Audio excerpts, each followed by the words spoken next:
इस वीडियो में हम लोग हेनरिक इब्सन का लिखा हुआ ड्रामा द वाइल्ड डक के बारे में जानेंगे। इसका एक्ट वाइज समरी को पढ़ेंगे, इसमें क्या क्या सिंबल्स और इमेजरीज है वो देखेंगे और इसका क्रिटिकल एप्रिसिएशन भी साथ में समझते हुए चलेंगे। इस वीडियो का पीडीएफ आपको टेलीग्राम चैनल में मिल जाएगा। टेलीग्राम चैनल का लिंक मेरे यूट्यूब चैनल के डिस्क्रिप्शन में है, वहाँ से आप लोग आराम से ज्वाइन कर सकते हैं। तो आइए वीडियो को शुरू करते हैं। सबसे पहले समझ लेते हैं, हेनरिक इब्सन एक बहुत ही महान नॉर्वेजियन प्ले राइट थे। ठीक है, उनको मॉडर्न ड्रामेटिक हिस्ट्री में एक बहुत बड़ा किरदार माना जाता था। ठीक है, और इन ये जो द वाइल्ड डक ये प्ले है ना, ये एक्चुअली नॉर्वेजियन भाषा में लिखा गया था, जिसका ओरिजिनल टाइटल था विल्ड एंडन। ठीक है, उसी को इंग्लिश में ट्रांसलेट किया गया है द वाइल्ड डक। ये एक्चुअली 1884 में ये पब्लिश हुआ था और इसमें 1880s का जो नॉर्वे का हालात है वो दिखाया गया है। एक परिवार, एक्चुअली दो परिवार का कहानी इसमें है और इसमें काफ़ी सारा थीम्स को इब्सन ने बहुत ही टैक्टिकली प्रेजेंट किया है कि कैसे जो फॉल्स एक इमेज ऑफ आइडियल्स होता है, कोई अगर आइडियलिज्म को बहुत ब्लाइंडली फॉलो करे तो वो अच्छा का जगह कभी कभी नुकसान भी कर सकता है और घातक नुकसान कर सकता है, जिसका इफेक्ट जो है वो जनरेशन तक जनरेशन बना रहे। एक ये थीम।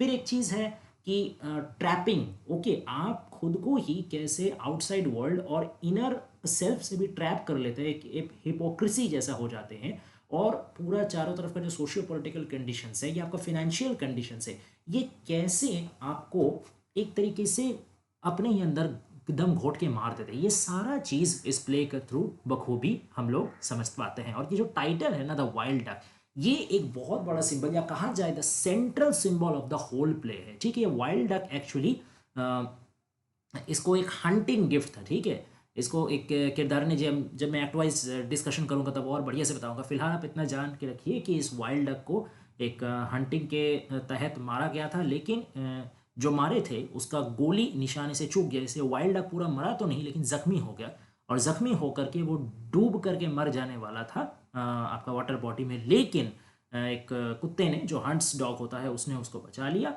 और फिर इसको क्या कर दिया गया, वैसे ही जख्मी हालत में, जो कि इसको मर जाना चाहिए सही से शांति से, वैसे ना करके इसको जिंदा रखा गया एक गैरेट में और उसी तरीके से उसको तकलीफ हुआ।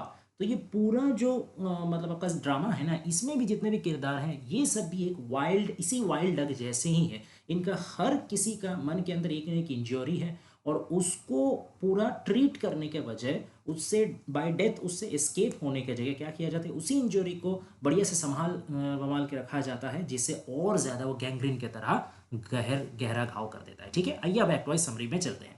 तो एक्ट वन जैसे ही ओपन होता है, मैंने पहले ही बताया आपको, ये 1880s का नॉर्वे में सेट है। तो ओपनिंग सीन है कि एक नॉर्वेजियन वेल्दी बिजनेसमैन जिसका नाम है हेकन वर्ले, वो एक पार्टी का आयोजन करता है, खाना पीना का आयोजन होता है। उसमें क्या होता है, ढेर सारे आदमी आते हैं। अब एक उसका जो, ये एक हो गया वर्ले फैमिली। ठीक है, अब दूसरा है एकडाल फैमिली, उसका भी अब दिखेगा। तो उस एकडाल फैमिली का जो हेड है, उसका नाम है ओल्ड एकडाल। वो क्या करता है, वो पीछे से चोरी छुपे आता है। मतलब वो पार्टी में डायरेक्ट जितने भी गेस्ट है इनवाइटेड, उनके सामने आना नहीं चाहता, वो चोरी छुपे पीछे से आता है। उसको कुछ ना कुछ काम तो है वर्ले से, लेकिन डायरेक्ट वो जाना नहीं चाहता, इसलिए चोरी छुपे वो आता है। और जो ये ओल्ड एकडाल का बेटा है, दैट इज हियालमर एकडाल, वो क्या करता है, वो बतौर एज ए गेस्ट आता है, क्योंकि किसका ऑनर पे वो आता है, ग्रेगर्स वर्ले का ऑनर पे वो आता है। ग्रेगर्स वर्ले कौन है, यही है कौन, वर्ले द वेल्दी बिजनेसमैन का बेटा है। ये 15 साल से घर से बाहर था। होइडल वर्क्स का नाम का एक जगह है, वहाँ पे 15 साल वो सर्विस दिया है। उसके बाद वो लौट करके आ रहा है अपना घर पे। तो आप समझ सकते हैं उसी का ऑनर में पार्टी इंगेज किया गया है और इसका जो दोस्त है वो हियालमर है। हालांकि 15 साल से एक दोनों मिले नहीं है, तो अब उसका आने पे उसको बुलाया गया है दोस्त को कि पार्टी में आएगा, मिलेगा, गपशप होगा। ठीक है, और फिर क्या होता है कि पार्टी में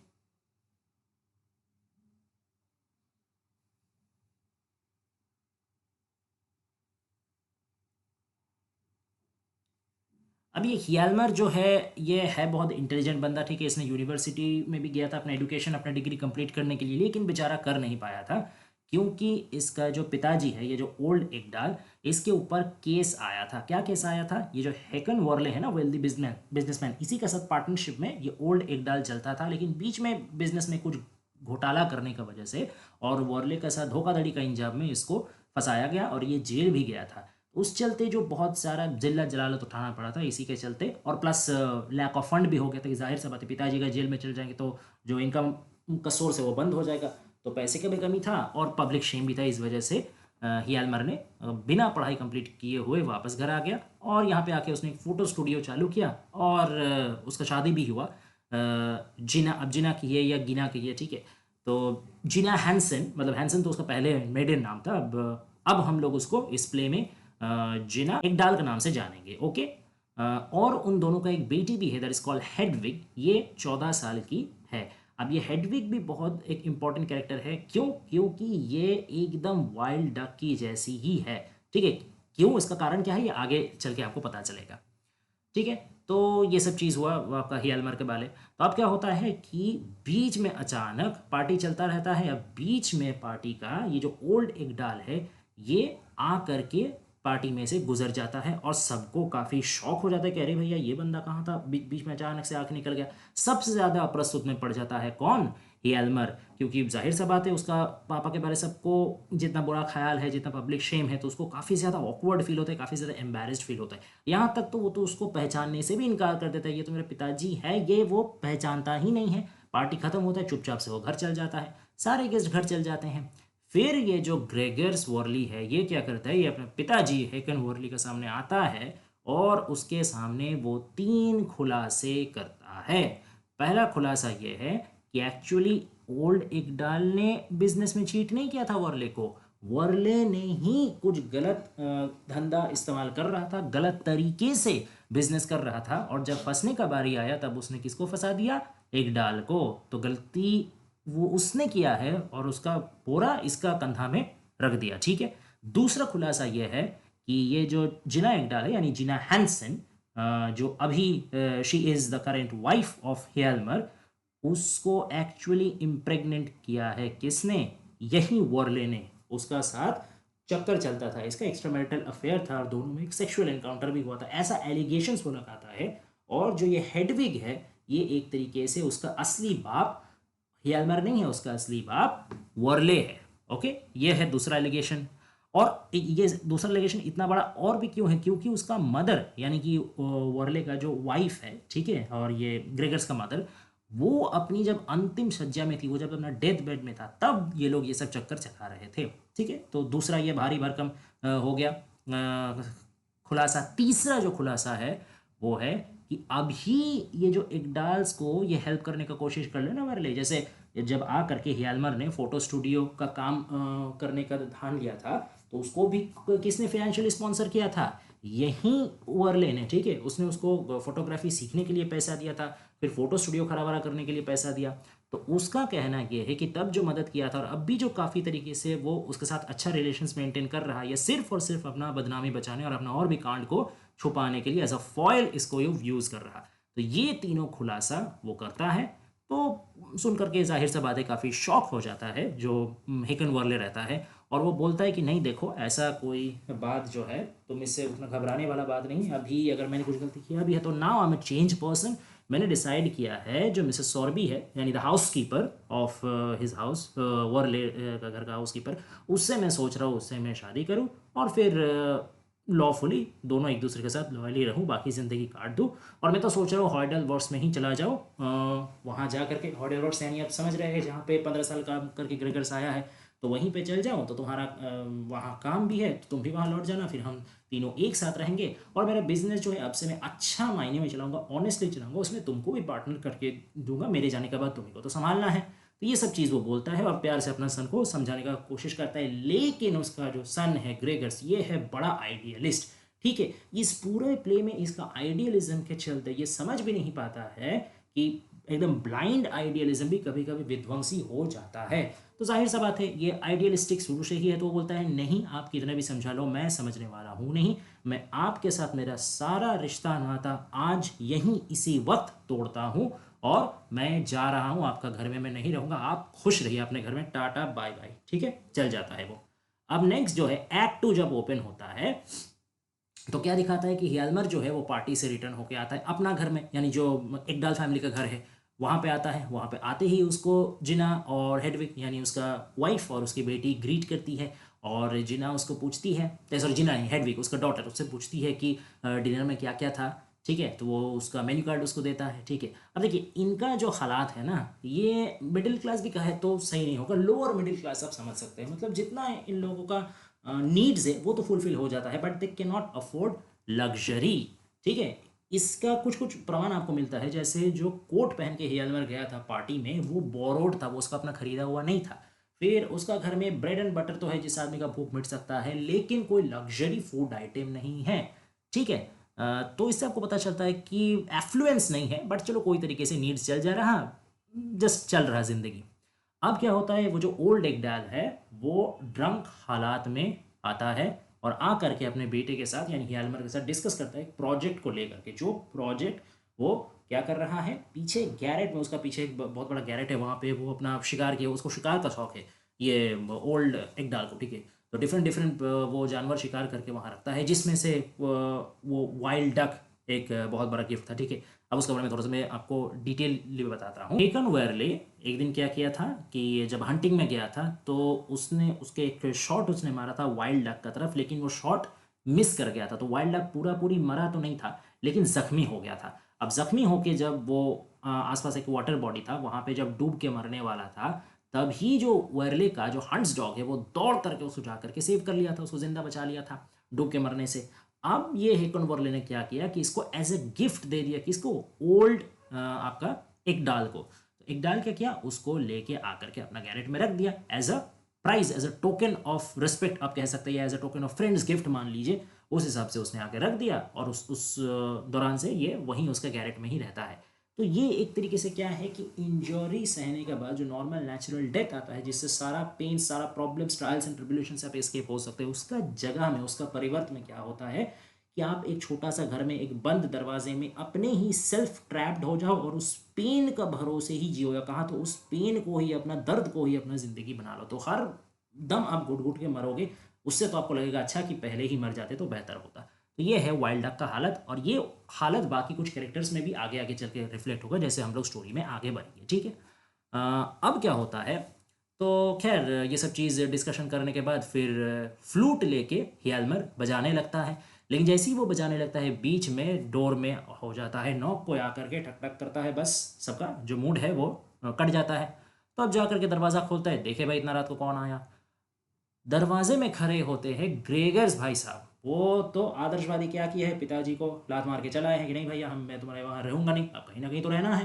अब आकर के ये अपना दोस्त हियालमर को बोला है कि देखो भाई मैंने ऐसे पिताजी के साथ झगड़ा करके आ गया हूँ, तो मैं रहने वाला हूँ होटल में।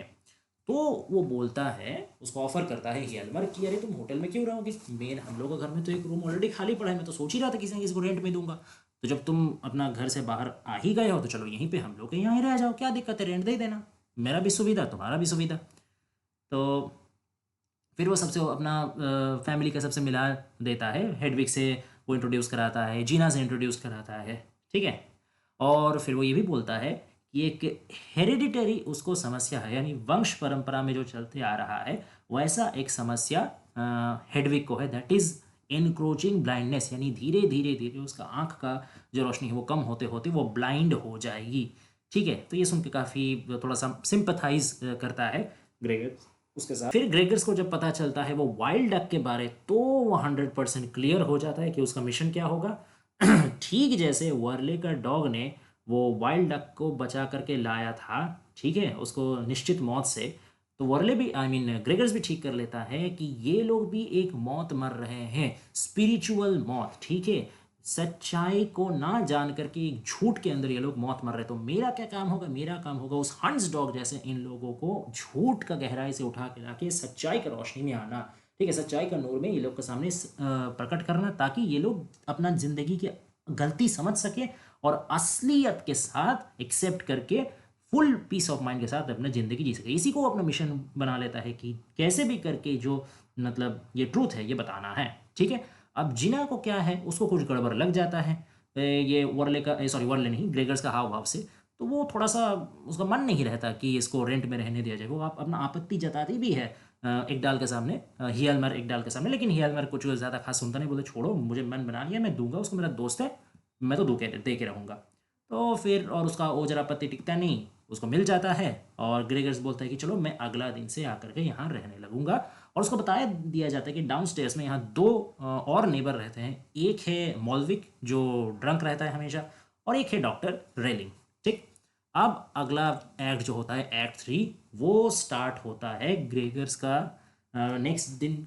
अगला दिन ही वो शुरू होता है, अपना नया वाला रेंट वाला रूम में है और आकर के पहला दिन ही उसने गड़बड़ कर दिया है। स्टोव जलाने गया था, बस लाइटर वाइटर इधर करके पूरा घर एकदम तहस नहस कर दिया, झमेला हो गया। फिर वो क्या करता है, अपना घर से निकल कर आ करके यहाँ नीचे ये लोग से आके मिलता है।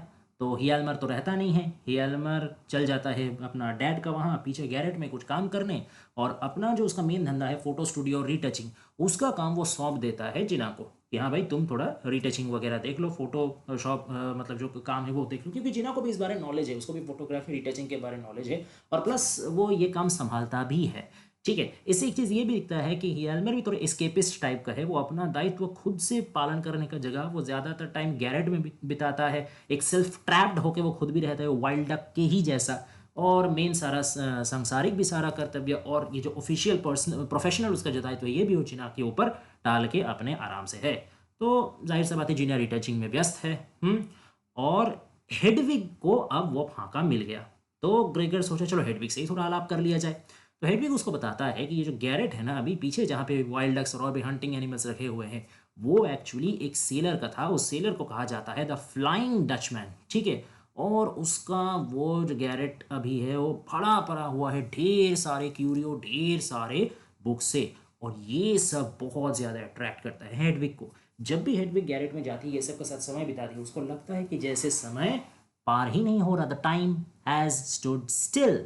ओके, फिर दोनों में कुछ फिलोसॉफिकल डिस्कशंस होता है कि जो चीज़ आपको अपने आंखों के सामने दिख रही वो कितना सच है। तो मतलब ये ग्रेगर्स को है ना एक पल का चैन नहीं, वो कैसे ना कैसे करके बस ये लोग को समझाना चाहता है कि ये लोग जो ज़िंदगी जी रहा वो झूठ है, वो एक धोखा है, असलियत जानो। ठीक है, ये पागल है एकदम। तो यही सब बकबक चलते चलते बीच में आ जाता है गोली मारने का आवाज़, सब एकदम घबरा जाते हैं। फिर नीचे से हियालमर आता है और आकर के वो बोलता है कि देखो हम लोग ज़रा प्रैक्टिस कर रहे थे, एक एक्सपेरिमेंट कर रहे थे और वो सक्सेसफुल हो गया। मैंने ये जो गैरेट है ना इसमें मैंने ऐसा इंतजाम कर दिया है कि अब मेरे डैड जो ओल्ड एकडाल है वो आराम से हंटिंग कर सकते हैं और उसका आवाज़ से बाकी दूर दूर का आदमियों को डिस्टर्ब नहीं होगा। इससे वो अपने भी इंगेज रहेंगे, अपने भी मतलब इन्वॉल्व होकर रहेंगे, किसी को डिस्टर्ब नहीं करेंगे, दूसरे भी इनसे परेशान नहीं होंगे। और फिर वो बताता है ये जो पिस्तौल से अभी आवाज़ आया ना, तुमको पता है, ये वो ग्रेगर्स को बताता है कि यही पिस्तौल से मेरे पिताजी यानी ओल्ड एकडाल भी एक टाइम आत्महत्या करने की कोशिश किए थे जब उनका ये पब्लिक शेमिंग हो गया था, और फिर मैं खुद भी इस पिस्तौल से एक बार आत्महत्या, एक बार नहीं कई बार मैं सुसाइड अटेम्प्ट करने की कोशिश किया हूँ, लेकिन हर बार मैं फेल कर गया हूँ। Okay, however that was just a fact. फिर क्या होता है कि मॉल्विक आता है और रेलिंग आता है, ये दोनों आकर के लंच ज्वाइन करते हैं। लंच टाइम हो जाता है तो सब कोई लंच में हो जाते हैं। अब रेलिंग आकर के ग्रेगर्स के बारे वार्निंग देके जाता है जिना को भी, और वो बाद में उसको भी समझाता है हियालमर को भी कि देखो ये ग्रेगर्स जो है ना बंदा ये कुछ सुविधा का नहीं है, ये अपना एकदम ब्लाइंड आइडियलिस्ट है, पागल आदर्शवादी है। अपना आदर्श को सही प्रमाण करने के लिए पहले भी, क्योंकि होइडल और वर्क्स में उसका जहाँ वर्किंग प्लेस जहाँ पे 15 साल वो काम कर रहा है ग्रेगर्स, वहाँ पे इसका भी जाना आना था रेलिंग का, तो उसको पता है उसके बारे कि वहाँ पे भी वो काफ़ी सारे आदमियों को इमोशनली हर्ट कर चुका है और उनके ज़िंदगी में भी कुछ ठेस भी पहुँचा चुका है अननोइंगली अनइंटेंशनली, लेकिन वो आइडियलिज्म के चलते। तो इससे है ना जरा सावधानी से रहना, बच के रहना, या तुम लोग अभी ज़िंदगी में कुछ बेरागत तो करेगा ही करेगा। ठीक है, तो फिर यहाँ तक कि ग्रेगर्स के साथ भी वो कुछ बातचीत करता है, तो ग्रेगर्स फिर अपना बातचीत में पॉइजन मार्स वेपर का उल्लेख करता है कि उसका कहने का मतलब है कि यही एक पूरा घर में एक अभिशाप का वेपर है जो ये लोग को, झूठ का वेपर है जो कुरेद कुरेद के खा रहा। फिर से आप सोचिए यहाँ पे भी मार्श का जो उल्लेख है वो वाइल्ड डक को दोबारा रिप्रेजेंट कर रहा कि वाइल्ड डक भी तो डूबने वाला मार्श में ही था, मार्श वाटर में ही, तो उसको वहाँ से निकाल लिया गया। तो वाइल्ड डक और इनका जो मतलब कैरेक्टर से इन दोनों रिलेटेड है, इंटेंसली रिलेटेड है, बार बार आते जाते हैं एक दूसरे का सिंबल। अब क्या होता है कि वो जो पिताजी हैं ग्रेगर्स का, दैट इज़ हेकन वॉर्ले, वो आते हैं यहाँ ये हियालमर का घर में, और लंच टाइम इसके साथ उसका बेटे का मुलाकात हो जाता है। तो फिर से एक दो बार दोनों में झड़प हो जाता है। वो सीधा सीधा बताता है कि देखिए पिताजी, अब जितना भी कोशिश कीजिए, मैं अपना आदर्शवादी, मैं टिका हुआ अपना आदर्श में, मैं आपका साथ नहीं जाने वाला, आप ये आशा छोड़ दीजिए, आप लौट जाइए, आप अपनी ज़िंदगी जैसे मर्जी काटिए, मुझे उसको कोई दिक्कत नहीं, मुझे बस छोड़ दीजिए, मैं अपने हिसाब से रहूँगा। उसके बाद क्या होता है, अच्छा इस बीच में एक चीज़ ये भी उसको पता चलता है ग्रेगर्स को, कि उसके पिताजी को एक बहुत मोटा रकम का डाउरी मिलने वाला था, जहेज मिलने वाला था इससे, उसके माताजी से, लेकिन हालांकि वो कभी मिल नहीं पाया। तो इससे वो अपने दिमाग में एक फिट बिठा लेता है, अच्छा इसी वजह से कहीं ऐसा नहीं ना कि उसको मदर को जानबूझ करके डेथ बेड में छोड़ दिया गया हो, टॉर्चर किया गया हो और उसको मार दिया गया हो और उसी के पीठ पीछे उसी का आँख के सामने चक्कर चला गया हो जिना के साथ, ये सब उसका दिमाग में आता रहता है। और फिर जब ये लोग चल जाते हैं तो रेलिंग बोलता है जीना को कि देखो भाई, ये जो ग्रेगर्स है ना, इसे थोड़ा संभाल के रहना, ये पागल हो चुका है due to an acute attack of integrity. ये जस्ट एक सटायरिकल टर्म है कि इंटीग्रिटी या ऑनेस्टी इस पे इतना ज़्यादा अटैक कर दिया है कि इसकी ये दिमागी आपा अपना खो बैठा, ये हो चुका है पागल। ठीक है, अब एक्ट 4 ओपन होता है। एक्ट 4 में क्या दिखाता है कि लंच के बाद, जो एक्ट 3 में जो लंच हुआ था, लंच के बाद लेके चल गया था ग्रेगर, उसको अपना दोस्त यालमर को लेके चल गया था। तो एक्ट 4 में काफ़ी देर तक वॉक करने के बाद वो लोग वापस आते हैं और आप समझ ही सकते हैं कि इतना देर वॉक में उसने जो उसका मिशन था उसने उसका कर्मा कर दिया था, खुलासा कर दिया था, सारा जो राज था, सारा कच्चा चिट्ठा सब हियलमर के सामने खोल के रख दिया था। यलमर अब हो गया परेशान। ठीक है, अब तक तो वो चलिए अपना ज़िंदगी को एक स्टेबल लाइफ समझता था, अपना फैमिली लाइफ को एक हैप्पी लाइफ समझता था, लेकिन ये जो खुलासा हुआ, ये उसका पूरा शांति, पूरा सब चीज़ को चकना चूर करके रख दिया। आ करके सबसे पहले वो क्या किया, घर लौट करके कि जीना को बोला कि देखो भाई, तुम आज से स्टूडियो का कोई काम नहीं संभालोगे, होम अकाउंटिंग का कोई काम तुम नहीं संभालोगे, तुम पे मैं ट्रस्ट नहीं करता। जीना परेशान हो गया कि ये भाई कहाँ हो गया इसको अचानक से। हालांकि उसको थोड़ा सा अंदाज़ा था। फिर वो क्लियरली हेलमर बोलता है कि मैं मुझे सब चीज़ पता चल गया है कि हेकन वर्ल्ड के साथ तुम्हारा क्या क्या चक्कर था, क्या क्या अवैध ना मतलब संपर्क था, तो तुम बताओ, अपने से बताती हो कि मैं कोई दूसरा तरीकीब से पता लगाऊँ। तो वो फिर कन्फेस कर लेते कि हाँ, ये बात सही है कि मेरा उससे रिलेशन था, लेकिन उसका वाइफ का जिंदा रहते हुए रहा, ये बात झूठ है। उसका वाइफ का डेथ हो गया था, उसके बाद मैं उसके साथ इंटीमेट हुई थी। ओके, और उस वक्त तो मैं उसका वहाँ काम भी नहीं करती थी, मैं काम भी छोड़ दी थी उसका वाइफ का डेथ के बाद, फिर हम दोनों इंटीमेट हुए थे। ठीक है, फिर इस बीच में वो थोड़ा सा लगे, जो हियलमर है थोड़ा सा मान जाता है या थोड़ा सा नरम हो जाता है, तो उस वक्त ये ग्रेगर्स आता है आदर्शवादी और आ करके इसको बोलता है कि नहीं भैया, तुम नरम नहीं पड़ो, तुमको तुम्हारा लिए सबसे इंपॉर्टेंट क्या होना चाहिए, आइडियल्स, ट्रूथ। ठीक है, वहीं सबसे होने में, ट्रूथ के लिए सब कुछ को विसर्जन दिया जा सकता है, गोली मारो संसार को, झूठा संसार से बिना संसार अच्छा है सच्चा, ऐसा उल्टा सीधा वो समझाता है और एकदम उसको दोबारा एकदम सख्त बना देता है। तो हियलमर जो है वो वापस जीना के साथ झगड़ा करने लगती है। इसी बीच आ जाता है रेलिंग, रेलिंग को सारा चीज़ देख के आ जाता है भयंकर गुस्सा, वो डांटने लगता है बढ़िया से ग्रेगर्स को कि तुम्हारा दिमाग खराब है कि नहीं, एक अच्छा भला संसार को तुम अपना सिर्फ और सिर्फ बेकार का आइडियलिज्म की वजह से तबाह किए जा रहे हो। तुम्हारा अगर थ्योरी माना जाए कि आइडियल मैरिज होना चाहिए, नहीं तो होना ही चाहिए, तो देखो बाबू, रियल दुनिया रियलिज्म पे चलता है, आइडियलिज्म पे नहीं। कोई भी आइडियल मैरिज दुनिया में एग्जिस्ट कर ही नहीं सकता, हर मैरिज में कुछ 19-20 होते हैं, उसको मान के चलना पड़ता है। ऐसा नहीं कि आइडियल नहीं है तो छोड़ दो, तुम भागो, तुम अपने भी बर्बाद हो, दूसरों को भी बर्बाद करके छोड़ोगे। इसी बस बाताबाती के बीच में आ जाती है मिसेस सॉर्बी। याद है मिसेस सॉर्बी कौन है, the housekeeper for Haakon Werle, और जिसको हेकन वर्ली बोला था मैं अभी सॉर्बी के साथ शादी करके सेटल होने की बात कर रहा हूँ। तो वही मिसेस सॉर्बी आकर के ये खुशखबरी देती है कि हाँ भाई, अब हम लोग शादी करने वाले हैं और हम लोग जो सोचे थे होइडल वर्ष में जाके रहेंगे, लेकिन वो थोड़ा सा डिले हो चुके। क्यों? क्योंकि जो हेकन वर्ले साहब हैं उनको लग गया है इंक्रोचिंग ब्लाइंडनेस। अब पहले पहले ये सुन करके जो हियालमर है उसको लगता है कि चलो अच्छा हुआ, ये तो कर्मा का उसको फल मिला, अपने हम लोगों के साथ चीटिंग किया था ना, हम लोग को पब्लिक शेम किया था, तो कुछ ना कुछ तो उसका बदला मिलेगा। वो बड़ा खुश होता है, हाँ ठीक हुआ, ऐसे ही होना चाहिए था इसके साथ। फिर क्या होता है, तो खैर उसकी ये सब सुनने के बाद जीना उसको कंग्रेचुलेट्स करती है और फिर जो सॉर्बी है वो हेडविग को यानी बेटी को देती है क्या, एक बड़ा गिफ्ट रैप। ठीक है, लेकिन उसको बोलती है कि देखो बाबू, कल तुम्हारा बर्थडे है, तो इसलिए मैं ये आज ही तुमको ये बर्थडे गिफ्ट दे रहा हूँ, लेकिन लेकिन लेकिन आज तुम खोलना नहीं, खोलोगे तुम कल ही, उससे पहले नहीं। ठीक है, तो ये सब बोल के वो चल जाती हैं।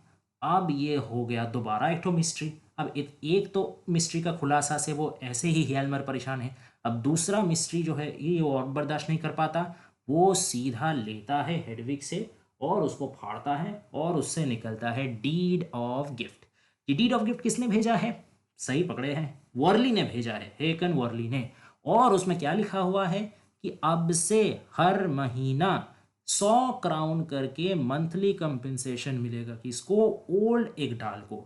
और जब ओल्ड एकडाल गुजर जाएगा, उसका मौत हो जाएगा, उसका बाद किसको मिलेगा? उसका बाद ये मिलेगा हेडविग को। ठीक है, अब ये सुन, और हेडविग को मिलेगा जब तक वो जिंदा है तब तक, आमरन उसको मिलेगा, टिल डेथ उसको ये मिलता है। बस इतना सुन करके उसका दिमाग का तार कट जाता है। हियालमर अब पक्का पक्का समझ जाता है कि ये तो भाई उसका अपना बेटी ही होगी जरूर, नहीं तो ओल्ड एकडाल का प्रति उसका इतना माया किस लिए, और उससे भी बड़ा हेडविग का लिए, जिंदगी भर का लिए वो क्यों फॉर्चून का बंदोबस्त करके रखना चाहता है। तो जरूर ये उसका ही बेटी होगा। जब जिना के साथ उसका एक्स्ट्रा मैरिटल अफेयर चल रहा था, उसी में ये इम्प्रेग्नेंट इसको किया होगा और उसी का फसल होगा हेडविग। ये मेरी बेटी हेडविग है ही नहीं। बहुत वो गर्म हो जाता है, दौड़ करके वो चल जाता है अपना घर से और बोल जाता है कि जिंदगी में कभी मैं दोबारा घर में लौट के नहीं आऊँगा। ठीक है, और इसी बीच जो हेडविग है वो अपना पापा को रोकने की कोशिश करती है, तो उसको धक्का मार के दूर वो फेंक देता है, हटा देता है, और वो गर्म दिमाग से निकल जाता है। अब ये ग्रेगर्स इतना ये खच्चड़ आदमी है, आप सोचिए, इतना सब कुछ हो गया, कहाँ पे वो जो जिना और हेडविग है उसको थोड़ा सांत्वना देगी, हियालमर को समझाएगी, ताना वो अभी ग्रेगर्स नहीं, उसका बेटी हेडविग को बोल रही है, फिर से फिलोसॉफी लेक्चर देना शुरू हो गया।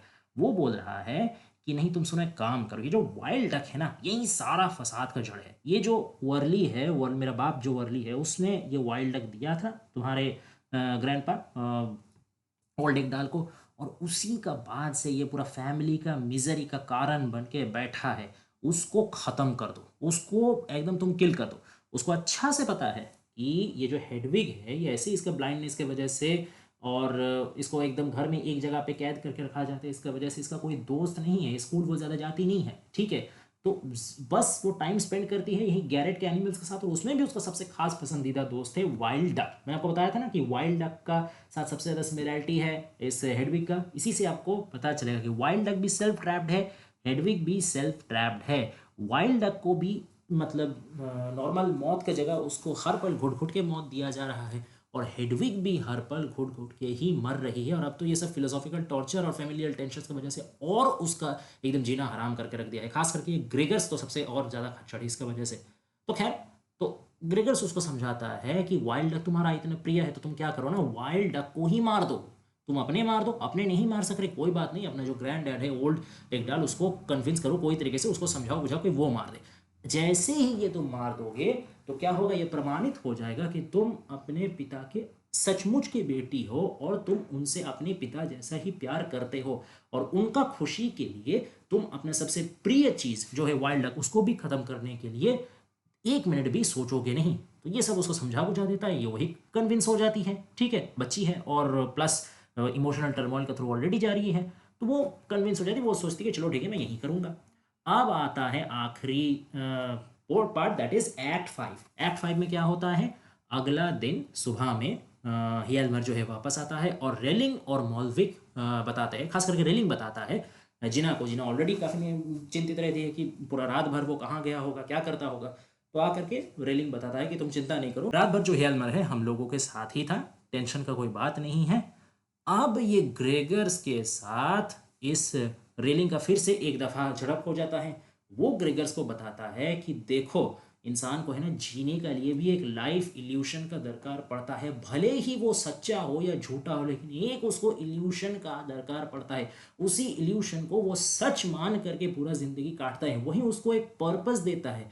इसी वजह से मैंने क्या किया था, जब पब्लिक शेम की वजह से ओल्ड एकडाल का अपना भी बुरा हाल था, और बेचारा हियालमर भी अपने आप को काफ़ी बार सुइसाइड करने गया था, तो मैंने ही उसको समझा बुझा कर ये इन्वेंशन का एक आइडिया, एक प्रोजेक्ट का आइडिया उसको दिमाग में घुसा दिया था कि कुछ एक तुम इन्वेंशन करने में लग जाओ, ठीक है, ताकि तुम्हारा फैमिली का भी हालत सुधरे। तो इस वजह से उसका मन लगा हुआ रहता था, वो उसका मन इंगेज हुआ रहा करता था। ठीक है, ये सब अनसन चीज़ में, सुइसाइडल थॉट्स में उसका मन नहीं जाता था।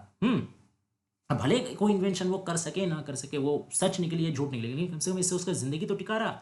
तो ग्रेगर्स फिर से तर्क करना शुरू करे, वो बात, लेकिन ऐसा तो नहीं होना चाहिए, मैंने तो अच्छा किया, मैंने तो झूठ का पर्दा फाड़ दिया और सामने सच ला दिया। तो सच जब आदमी के सामने आए तो सच तो कड़वा होगा ही, जाहिर सा बात है। लेकिन सच से मिल के तो आदमी खुश होगा ना कि एटलीस्ट वो अपनी ज़िंदगी ऑनेस्टी से काट रहा है। तो फिर वो उसको समझाता है रेलिंग कि नहीं बाबू, तुम उसको जितना बच्चा समझ रहे हो, जितना सरल समझ रहे हो, हियालमर उतना सरल नहीं है। वो यूनिवर्सिटी गया, उसका दिमाग चलता है, कॉम्प्लेक्सिटी काम करता है उसका दिमाग में। ऐसा आदमी को तुम ऐसे अचानक से उसका लाइफ में तहलका मचा दोगे तो कभी वो शांति से रह सकेगा? तुम तो उसका ज़िंदगी और ख़राब कर दिए हो और बर्बाद कर दिए हो। ठीक है। तो खैर इसी सब बीच में हियालमर आ जाता है, आ करके बहुत वो गुस्से में रहता है। तो जीना उसको काफ़ी प्यार से समझा बुझा के शांत करने का कोशिश करती है, लेकिन खैर उसका टोन थोड़ा नरम होता है।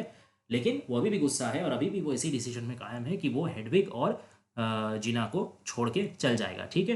एक और भी वजह से उसका काफ़ी गुस्सा वो रहता है, क्योंकि वो जब पहला बार पूछा था जिना से कि तुमको तो असलियत में पता होगा कि इसका पिता कौन है, मैं हूँ कि हेगन वर्ले है। तो जिना भी कंफ्यूज हो गई थी, वो भी बोली थी कि मुझे भी है ना सही से समझ में नहीं आ रहा, मुझे सही से याद नहीं आ रहा कि कौन है, तो मैं भी कंफ्यूज हूँ। तो इसका चक्कर में उसका दिमाग और गर्म हो गया।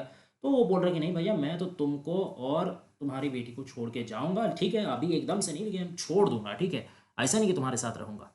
तो इसी बीच में क्या होता है, आवाज आता है जोर से गैरेट में एक गोली का आवाज चलने का। ठीक है। अब वहां गोली का आवाज सुन करके सब कोई जाता है।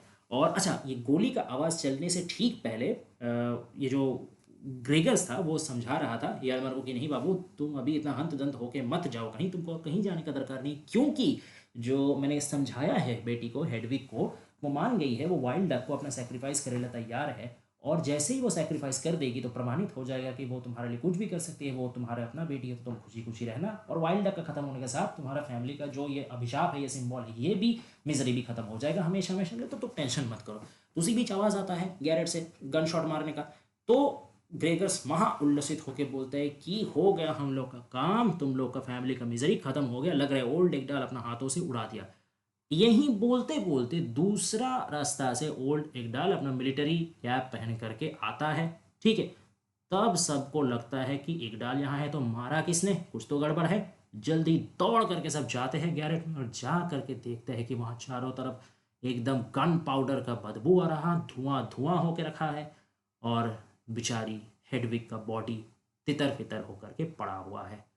फिर वो लोग ये समझे कि वो खुद ही बेचारी हेडविग, उसका दादाजी को बोला था मारने वाइल्ड डक को, लेकिन उसने सुना नहीं, तो वो अपने ही उसको मारने का कोशिश की और बाय मिस्टेक गन को सही से हैंडल ना करने का कारण वो सेल्फ शॉट हो गया, खुद ही वो वुंडेड हो गई और उससे उसका मौत हो गया। लेकिन जो रेलिंग है ना डॉक्टर, वो बताता है एग्जामिन करके कि जिस हिसाब से गन पाउडर का नज़दीकी हुआ है और धमाका हुआ है, जिस हिसाब से उसका ड्रेस का चितरे उड़े हैं, ये 100% वो खुद को जानबूझ करके शॉट की है, गलती से शॉट नहीं हुआ है। और ये पूरा दोष वो डाल देता है किस पे, ग्रेगर्स पे। ठीक है, कि तुम्हारी ही वजह से इतना फिलोसॉफिकल लेक्चरिंग देके इतना प्रेशर दिए तुम बेचारी बच्ची को वाइल्ड लाइफ को सेक्रीफाइस करने के लिए, कि वो आ करके अपना आपा ठीक नहीं रख सकी और खुद को ही वो मार दी।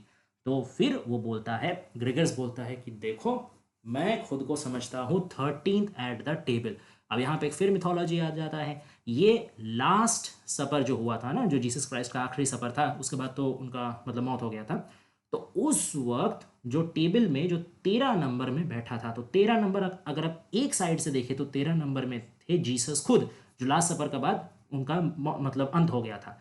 और अगर दूसरा एंड से देखें तो 13 नंबर पे बैठा था जूडस, द अल्टीमेट बिट्रेयर, जिन्होंने जीसस को बिट्रे कर दिया था। उसी की वजह से जीसस को मतलब क्रूसिफिक्शन होना पड़ा था। तो वो खुद को, ग्रेगर जो है वो खुद को या तो जीसस समझाने का कोशिश कर रहा है या जूडस, मतलब अभी भी वो खुद को समझने का कोशिश कर रहा है कि मैं इन सबको डिलीवरी कर दिया हूँ, झूठ का संसार से निकाल के सच में ला दिया हूँ। ठीक है। तो अब ये करने की वजह से मुझे खुद बलिदान सब देना पड़ रहा, मुझे सबको एक विलेन समझ, मुझे ही क्रूसीफाई करने आ रहा है। तो अभी भी वो ये चीज़ को लेके कन्फ्यूजन में है। और लेकिन रेलिंग उसको बोलता है कि तुम एक डेविल, एक शैतान छोड़कर कुछ नहीं हो, सिर्फ तुम्हारे ही लेक्चरबाजी की वजह से, तुम्हारे फालतू आइडियलिज्म की वजह से एक पूरा परिवार को तुम तबाह कर दिए। ठीक है, इसी के साथ प्ले अंत हो जाता है। तो ये था पूरा प्ले का समरी। आशा करते हैं आपको पसंद आया होगा। अगर वीडियो अच्छा लगे तो प्लीज़ चैनल को सब्सक्राइब करके और नोटिफिकेशन बेल टर्न ऑन कर दिए, ताकि नेक्स्ट जितना भी वीडियो अपलोड हो सबसे पहले आप लोग तक खबर पहुंचे। और ऐसी और भी हेल्पफुल वीडियोस के लिए, चाहे वो पोएट्री, नॉवल, ड्रामा, प्रोज, किसी में भी हो, कमेंट डाउन कीजिए। हम लोग जल्दी से जल्द उसमें वीडियो बना करके अपलोड करेंगे। Thanks for watching guys, please